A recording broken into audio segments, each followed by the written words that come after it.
electronic music tutorial. It's episode 182, so it's 182 episode, guys. If you get a second, check out the other episode. I know this episode's about mastering, but usually I make music in real time, uncut, unedited, so you see the raw process, and I think this is what is the most interesting about those shows. And like I said, there's another 181 shows that I've done before that you should check it out if you like techno, if you like trance, progressive music production in general, and if you like EDM and electronic music.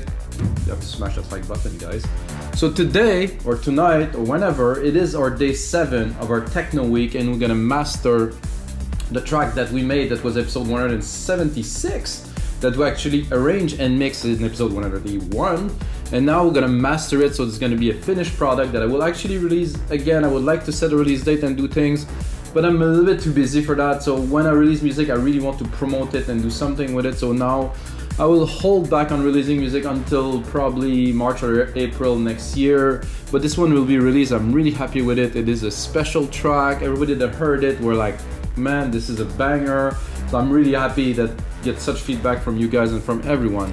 So the way I master track, guys, is I use Waves plugin, strictly Waves plugin, no extra. I used to use UAD, but Waves, I've been using Waves for such a long time. And of course, this episode will be available as a mastering chain, and I will also include this master. So if you want to have fun, try to master the track, which has been produced properly, which has been mixed properly before it's been imported in the DAW. You know, this is very interesting to do, to have this mastering chain, if you have the Waves plugins, of course, and to have the track and to see the process right now. So the way I do my mastering is the way a lot of engineering do their mastering, is step by step. Very always do some gain staging to keep the level at the peak level and every step, and raise it slowly 2 dB, 3 dB, 2 dB, 3 dB, widen the sound, capture like this thickness, you know, do the phase with LINMB. It's a process that I've been working on really for the last 17 years, mastering music for my record label Progressive Rules, mastering music for customers on WeMakeDanceMusic.com. And it has proven to work very well, and when the music get played on a big sound system, it translates well. If it get played on an iPhone, it translates well. Get played on a house sound system, which not many people have anymore. Anyway, that translates well too. So guys, let's get started. So this is episode 181. The track we have is 122 BPM, and I will play you a bit of a sample so you get an idea of what we're gonna work on. If you just didn't hear the track making, you can go to 176, and if you want to watch the arrangement, go to episode 181. So it is a techno track, but it has a lot of deep, funky synthwave, like a lot of influences in there, even electro, because the bass is very kind of electro-y. I'm gonna go to the bass, so you heard the intro already. So we got this little 303 acid bass line that's in there with some automations, and then here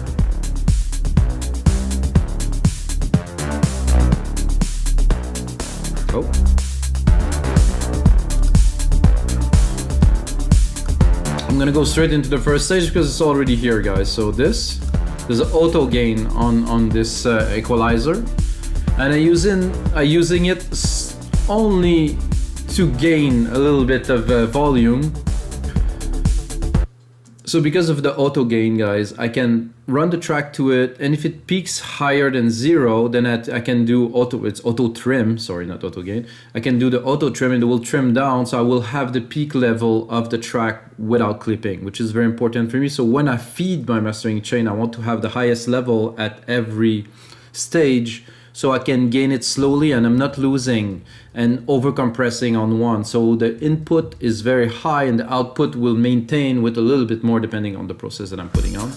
So I'm gonna play you the breakdown. Breakdown is interesting here.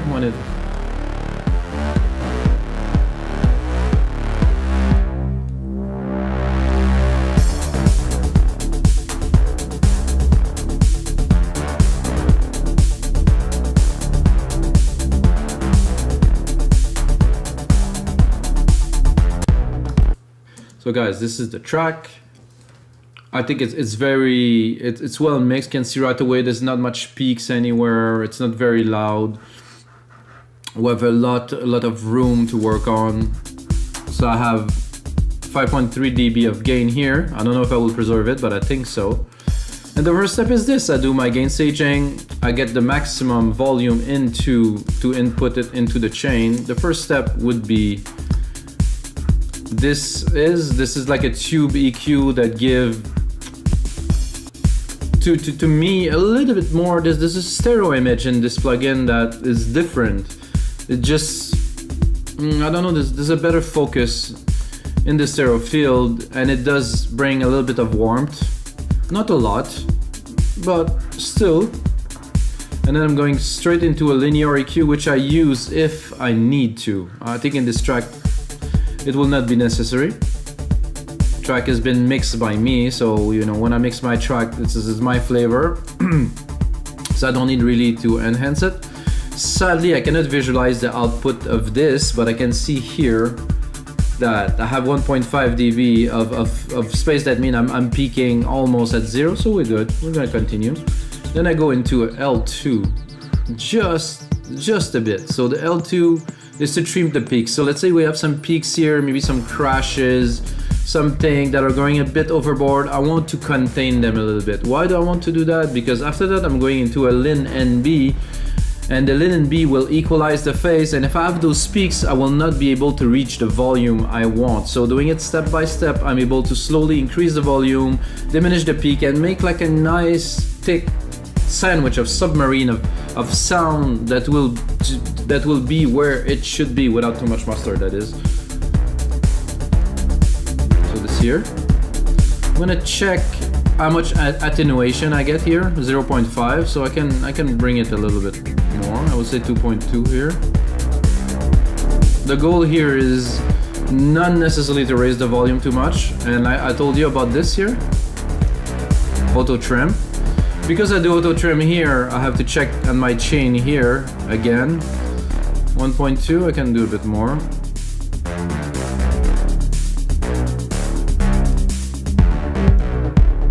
The only thing that I don't want to do in this chain is to apply 10 dB of reduction onto the track, because this will change the nature of the track. I don't want to really smack it and be, wow, this sounds good. No. You have to be gentle. So I'm gonna take a part that does get all the element in there, like here probably,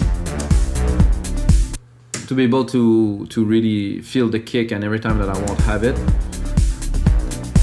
I think the kick is a bit much. The kick needs to be tamed a little bit. I'm gonna do that with the LINMB here. So I have here a threshold, a master threshold, and I have a threshold for every channels too. So this is quite important, because I can really now decide to go in the low and really affect it or not. And I wanted to tame the kick a little bit, so the kick is gonna be in between these two.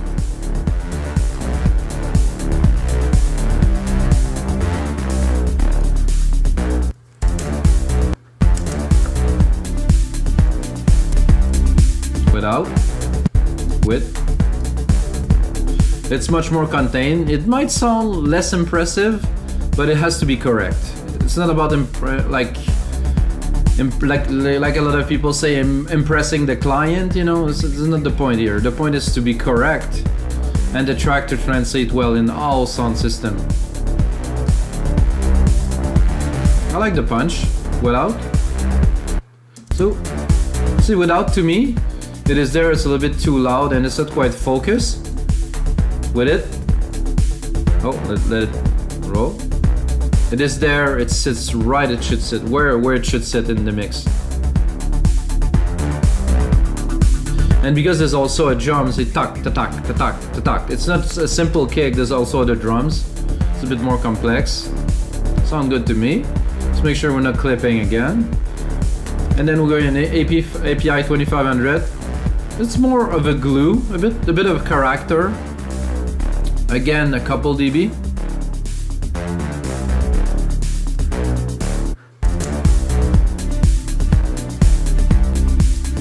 See, this one put things into focus a little bit more. Then we're going into a console EQ, which we don't know we're gonna use, but I think the thing is, like, if I tame the top end with that, I can bring it back a little bit with that, in the sense of bring this crisp, you know, so. Oh yeah, I'm liking that. See, the crisp is there, but it's not harsh. It has this smooth, well, smooth model.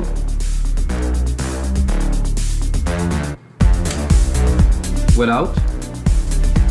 Definitely bring that like impressive flavor to the mix. Now we're gonna go into a center. Bring the stereo width without. This I will do moderately.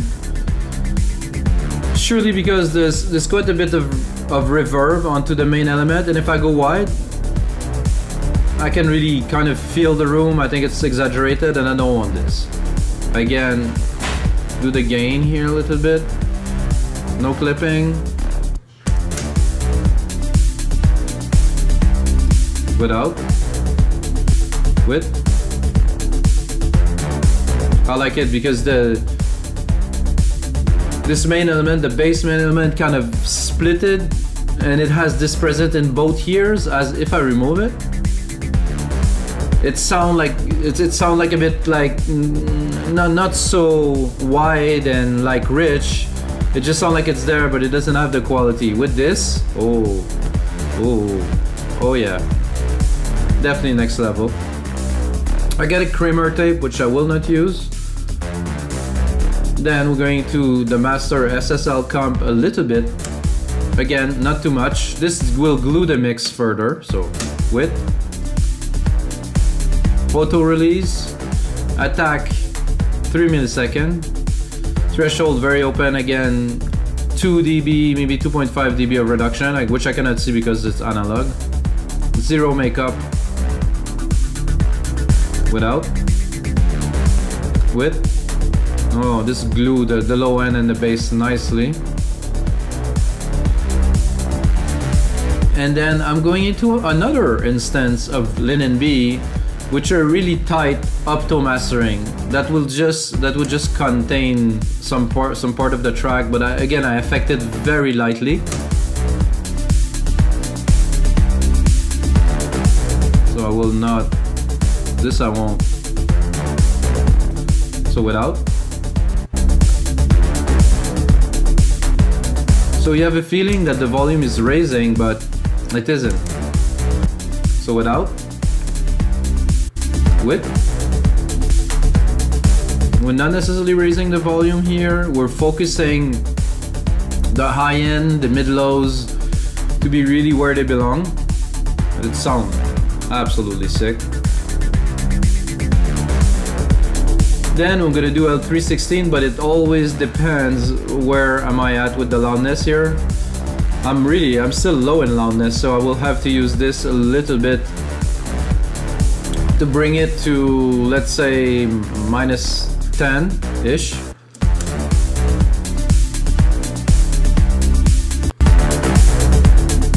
We'll do so by putting a minus 0.2 on both sides here. Then dropping the threshold. When you feel or you hear really that you start losing the low end, you have to stop. Because you can see the low end is compressing, and a maximizer in a low end will really make it mushy and unfocused, you know, so it's very important. And I can bring it up. Oh, not this one, sorry guys. 3.5, and then oscillating here to minus 0.2. Let's do it again.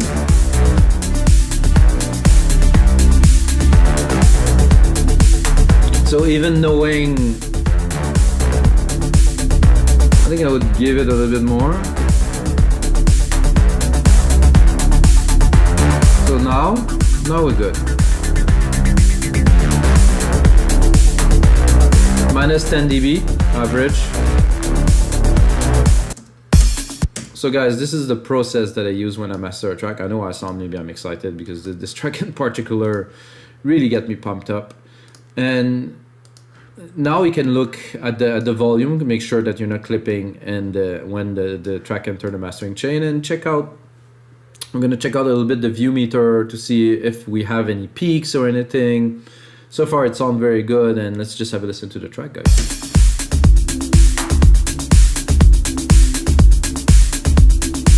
like the low, very focused, a lot of really good definition. Still have some dynamic range, you know, it's not just all peaking constantly.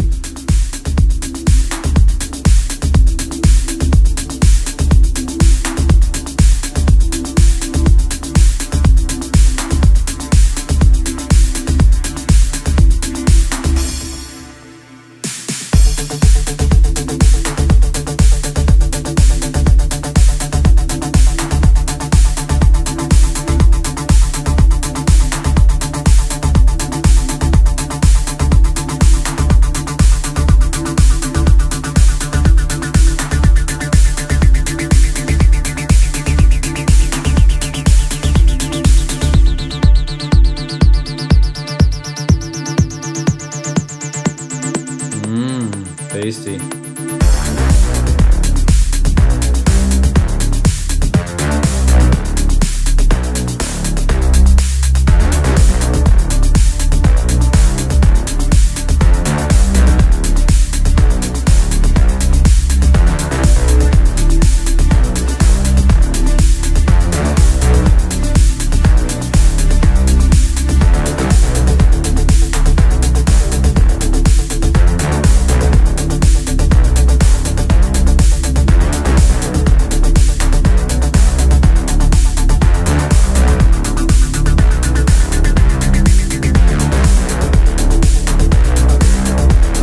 Not much to say here, guys. Just enjoying the beat.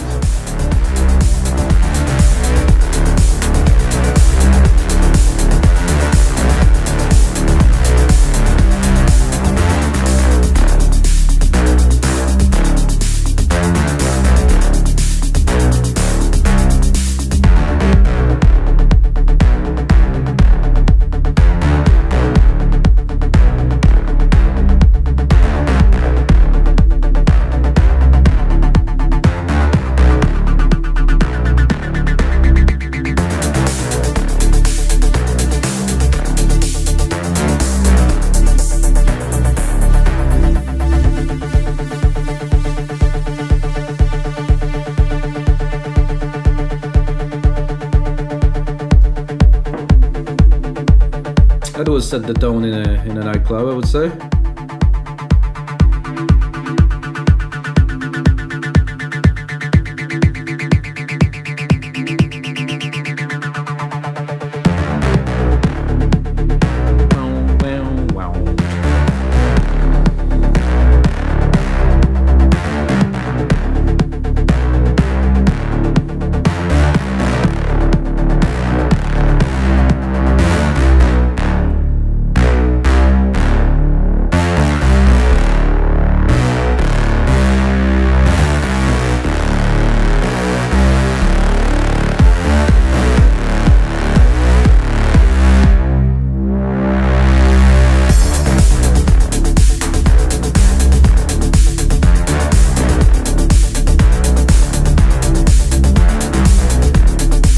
So alright guys, it's gonna be it for episode 182 of your live electronic music tutorials. If you got a second, smash that like button, check out the other episodes, and until next time guys, may the sound be with you.